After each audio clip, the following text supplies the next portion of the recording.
me say it here. The young people, those group of men who claim that are assembly members are not assembly members. They are not existing. I want it to be on record. I accepted that peace accord.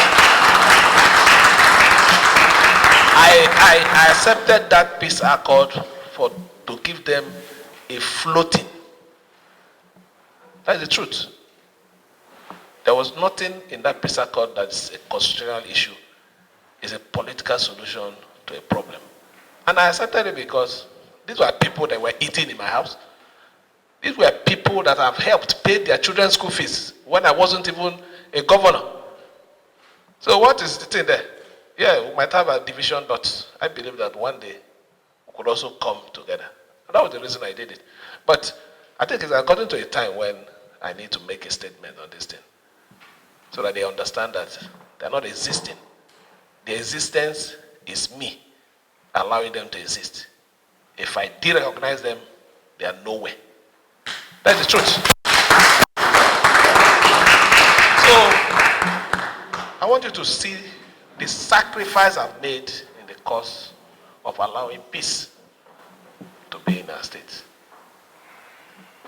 I can say here, with all amount of boldness, I've never called any policeman anywhere to go and harass anybody. I've never gone anywhere to do anything against anybody. But what happens to people that are supporting me? They are being harassed. They are being detained. There is no week that somebody doesn't come here with one letter of invitation for trump-up charges and all those things. And in the face of this, you use the word. And why I'm saying this is because of what my senior said here, restrain. I don't think the other party has shown any restraint. I am the one that have shown restraint in the face of this thing. I'm the one that is badly heated, even when I have all the instrument, government instrument, to cause disaster. But why would I do it? This is a relationship that you eat together, you drink together. Why would I forget those things? So even when I act knowing fully well that there's a relationship which is bigger and greater than any other thing. Politics will come, politics will go. But what is most important is your relationship, how you're being perceived after power. It doesn't last forever. It's something that stays for a while. It's a transit or whatever. After which it will go. This is not the first time. Today, our father, they say former, is it not? How many years? He had his time. Maybe at that time people will say, oh, it might be forever. So if you understand that, no matter how you look at it, whether one way or the other, it starts and it ends. It teaches you a lesson about life. Things that my commissioners ought to do when they hide the information from me. He calls me to tell me this. You don't know what I'm going through. I'm working with my own enemies. Imagine where your commissioner, your attorney general will go to sabotage you. It's as bad as that.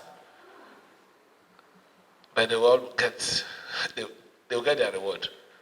Not in this world, though. In this world.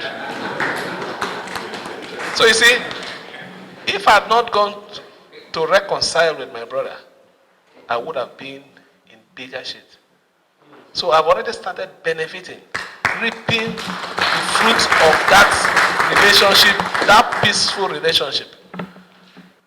It's unfortunate, let me also say this.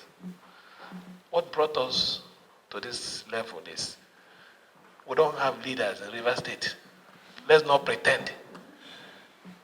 What is happening in River State even happened in Bayelsa. But people could call and say, don't do this. And they said, let's let it go. It was done here. But nobody listened. Because the leaders have sold their conscience. Because of what?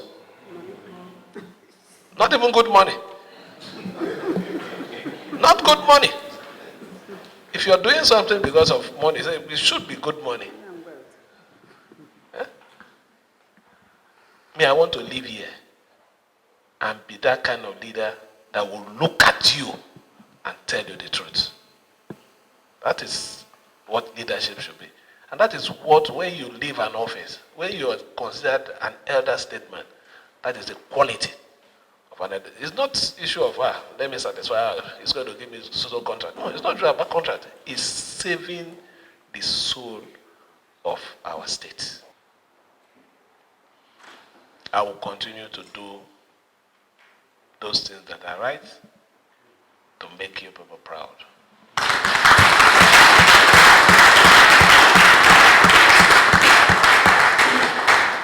We are going to work for the good of our state, so that when we leave, we can work with our Papa, diette-spiff.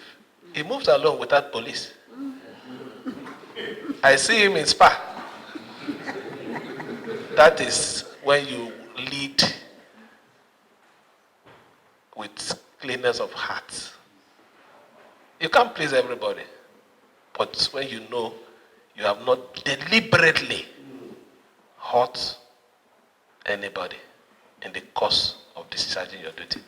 I want to lead, and when I leave, I walk like him.